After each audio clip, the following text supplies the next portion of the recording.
Hello friends, Saraswati Sarvodaya channel में आपका स्वागत है।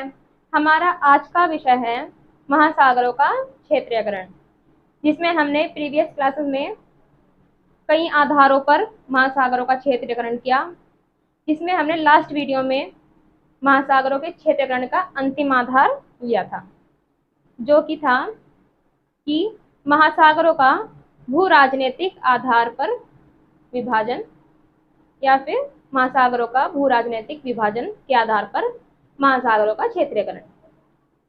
तो देखिए, सबसे पहले एक हमसे लास्ट वीडियो में गलती हो गई थी कि हमने भू राजनीतिक विभाजन के आधार पर भू भौतिक विभाजन लिख दिया था। तो उसमें आप करेक्शन कर लेंगे अगर आपने नोट्स बनाए हो।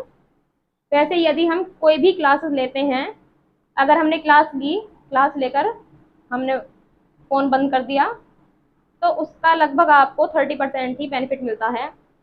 बाकी आपने चाहे कितना भी याद क्यों ना किया हो, आप थोड़ा समय बीतने पर भूल जाते हैं। अगर आपने क्लास ली हो और साथ में नोट्स बनाए हो तो आप उसका रिवीजन कर सकते हैं, जिसके द्वारा आप उस कॉन्सेप्ट को कभी भी नहीं भूलेंगे। तो जब आप अपना कीमती समय किसी क्लास को देखने में दे रहे हैं, तो मैं आपको ये एक सलाह देना चाहूँगी कि आप नोट्स ज़रूर बनाएं, क्योंकि नोट्स बनाए बिना आपने जो अपना कीमती समय दिया वो भी बेकार है। क्योंकि आप नोट्स नहीं बनाओगे तो आपका आधा अधूरा ज्ञान रह जाएगा। तो देखिए, हम लास्ट वीडियो का थोड़ा रिवीजन करते हैं कि सेकेंड वर्ल्ड वॉर हुआ, उसके बाद यूएन की स्थापना, संयुक्त राष्ट्र संघ की स्थापना हुई। फिर संयुक्त राष्ट्र संघ ने सोचा कि किन्हीं देशों में सागरीय क्षेत्रों पर आधिपत्य, यानी सागरीय क्षेत्रों पर किसका अधिकार हो, इसको लेकर कोई संघर्ष उत्पन्न न हो। क्योंकि जितने भी युद्ध होते हैं, कोई कहीं पर कुछ किसी स्थान को लेकर संघर्ष होता है, यानी अधिकार को लेकर ही संघर्ष होते हैं। तो यूएन ने सोचा कि कभी सागरीय क्षेत्रों को लेकर भी भविष्य में कोई संघर्ष हो, इसलिए ये बेहतर होगा कि समय रहते हम इस पर एक कानून बना दें। तो यूएन के तत्वावधान में एक कानून बनाया गया, जिसे कहते हैं अनक्लोज, जिसकी फुल फॉर्म है United Nation Convention on law of sea. इस कानून के आधार पर किसी देश का किसी सागरीय क्षेत्र पर कहाँ तक अधिकार होगा, इसके 5 आधार दिए गए, जिसमें पहला था आंतरिक क्षेत्रीय जल, जिसमें कि हमने बताया कि तट रेखा से आधार रेखा के मध्य का जल क्या कहलाता है, आंतरिक क्षेत्रीय जल। फिर सेकंड था क्षेत्रीय जलमंडल। क्षेत्रीय जलमंडल किसकी अवस्थिति थी, आधार रेखा से लगभग 12 नॉटिकल माइल तक की दूरी तक। फिर थर्ड था समीपवर्ती जलमंडल, जो कि आधार रेखा से लगभग 24 नॉटिकल माइल तक की दूरी तक अवस्थित था। उसके बाद फोर्थ नंबर पे था अनन्य आर्थिक जलमंडल, यानी एक्सक्लूसिव इकोनॉमिक जोन, जिसकी अवस्थिति थी आधार रेखा से लगभग 200 नॉटिकल माइल तक की दूरी। और फिफ्थ नंबर पे था खुला सागर या उच्च सागर, यानी ऐसी जगह जहां पर सभी देशों का समान अधिकार हो, वहां पर किसी भी राज्य को कोई विशेष अधिकार प्राप्त नहीं होते, वहां पर सभी देशों का समान अधिकार होता है, इसलिए तो उसे खुला सागर कहते हैं। तो आई होप आप ये बात समझे होंगे। आज की क्लास देखने से पहले आप प्रीवियस क्लास जरूर देखें, क्योंकि आज का जो क्लास है वो टोटली बेस्ड है हमारी लास्ट क्लास का। तो देखिए, हमने बताया कि किस राज्य के जो जल क्षेत्र है उसमें राज्य का किस प्रकार का अधिकार होगा, ठीक है। तो अब बात ये है कि हमने बताया कि अन्य क्षेत्र का अन्य जो किसी विदेश का कोई जलयान है वो इस क्षेत्र में नहीं आ सकता। जो क्षेत्रीय जलमंडल है क्षेत्रीय जलमंडल में कोई विदेशी जलयान नहीं आ सकता, क्योंकि वो संबंधित राष्ट्र का संप्रभु का अंग है। यानी उस क्षेत्र पर पूर्णतः किसका अधिकार है? संबंधित राष्ट्र का।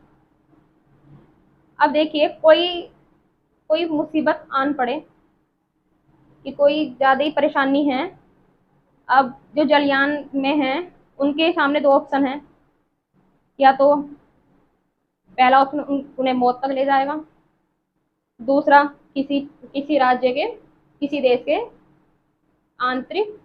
क्षेत्रीय जलमंडल में, यानी सेकंड वाले में।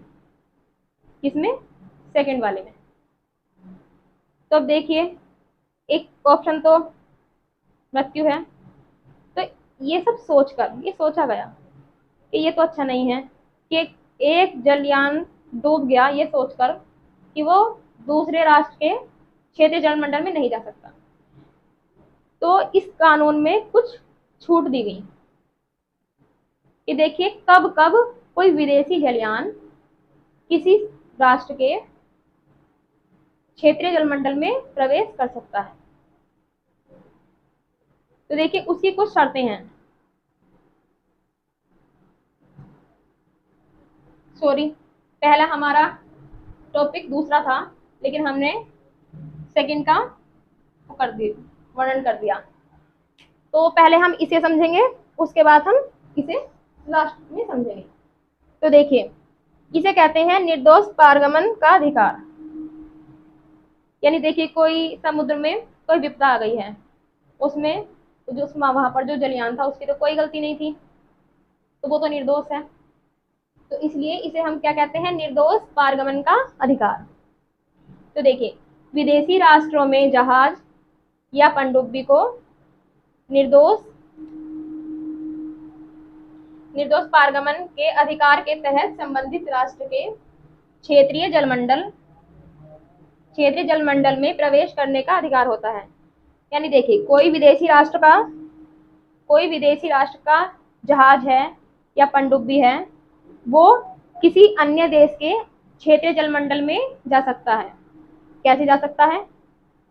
निर्दोष पारगमन के अधिकार के तहत। आप इस अधिकार का उपयोग करके किसी अन्य राष्ट्र के क्षेत्रीय जलमंडल में जा सकते हैं। लेकिन ऐसे तो कोई भी चला जाएगा, कह देगा कि मैं इस कानून के तहत आया हूं, फिर इस कानून का क्या होगा? दुरुपयोग हो सकता है कि कोई कुछ खुफिया जानकारी लेने आ जाए, पकड़ा जाए तो कह दे कि मैं तो निर्दोष पारगमन अधिकार के तहत आया हूं। तो इसलिए उसकी कुछ शर्तें भी रखी गई। यानी अगर आप इस अधिकार के, निर्दोष पारगमन के अधिकार का यूज कर रहे हो, तो उसकी शर्तें हैं, उसके कुछ आधार हैं, तो उसमें से कोई अधिकार होना चाहिए। यानी ये अधिकार है, इसके तहत निम्नलिखित गतिविधियां शामिल हैं, जिसमें पहला है व्यापार के उद्देश्य से। देखिए, अगर कोई व्यापार के उद्देश्य से आ रहा है, यानी आपने कोई सामान मंगवाया था और वो जहाज लेके आ रहा है।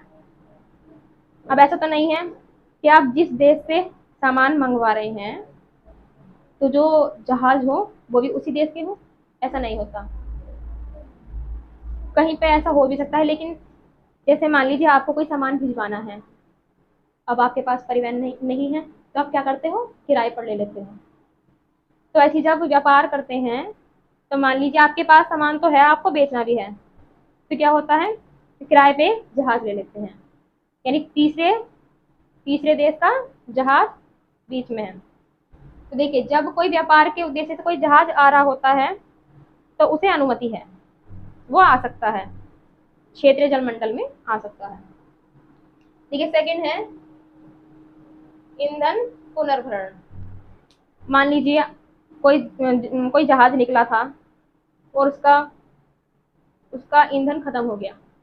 मान लीजिए कोई उसमें दिक्कत आ गई हो, कुछ लीकेज की प्रॉब्लम हो गई हो, या फिर उसका ईंधन वाकई में वैसे ही खत्म हो गया हो, ज़्यादा घूम लिए होंगे, रास्ता भटक गए हो। जैसे मान लीजिए वो निकले, कहीं किसी देश में जाना था और वो रास्ता ही भटक गए, उससे उनका जो ईंधन था वो फालतू खर्च हो गया। अभी बीच रास्ते में हैं, तो अब मरने से बेहतर तो ये है कि वे किसी देश के पास जाएं, उससे सहायता लें, उससे ईंधन लें।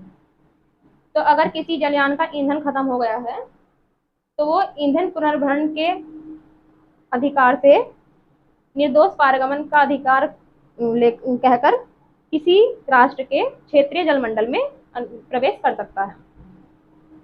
इसका थर्ड आधार देखते हैं, जहाज में आई खामी को दूर करने के लिए। देखिए, तकनीकी है, कभी भी कुछ प्रॉब्लम आ सकती है।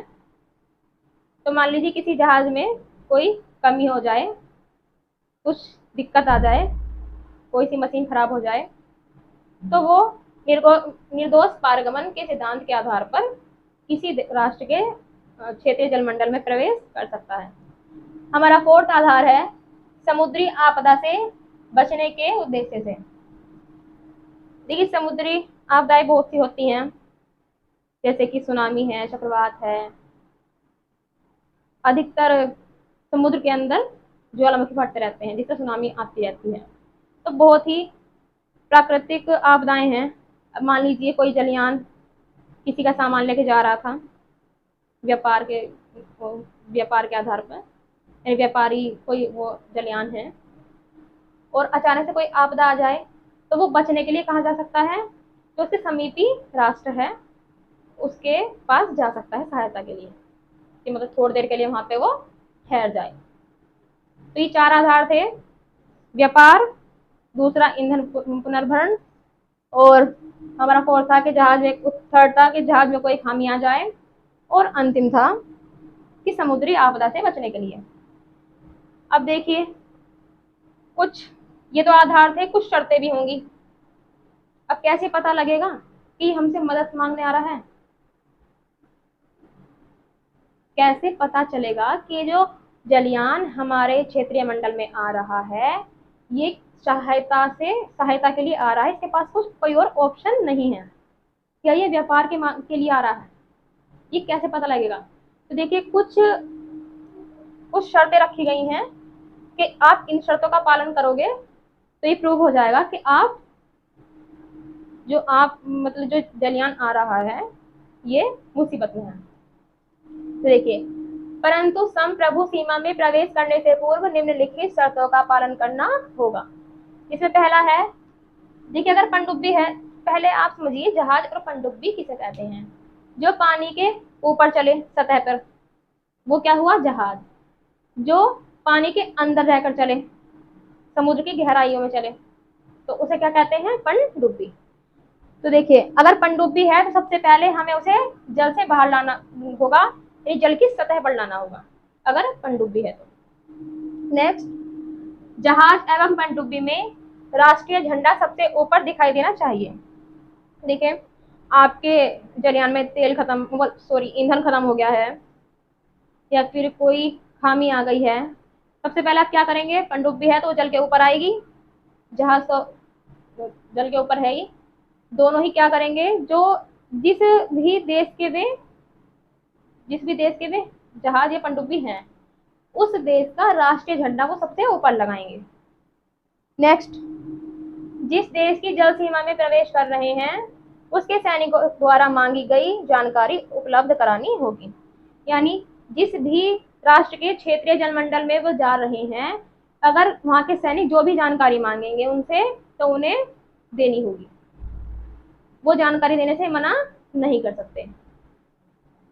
तो आई होप आप समझे होंगे कि कोई जहाज किसी देश के क्षेत्रीय जलमंडल में किस प्रकार जा सकता है, किन शर्तों पर जा सकता है। तो देखिए, हमें जो सबसे पहले समझना था, अब वो लास्ट में समझते हैं। कि हमने बताया था कि जैसे ये मान लीजिए ये भारत है, ठीक, तो हमने बताया यहाँ पर ये इसकी ये आधार रेखा हो गई, यहाँ से 12 पे क्या हुआ, यहाँ जो बीच में जल है ये आंतरिक जल हो गया, ये क्षेत्रीय जल हो गया, ये समीपवर्ती हो गया, ये अनन्य आर्थिक मंडल हो गया, और ये ओपन सी हो गया। लेकिन भाई एक बात ये भी तो है, यहाँ पे श्रीलंका भी तो है। अब श्रीलंका कहने लगे कि मुझे इधर को क्या दो, इधर को पहले 12 नॉटिकल माइल तक दो, फिर और 24, फिर 200, कहाँ से देंगे? तो संघर्ष हो सकता है। तो ऐसे संघर्षों को रोकने के लिए क्या किया जाना चाहिए, यानी इन दोनों देशों में विवाद ना हो।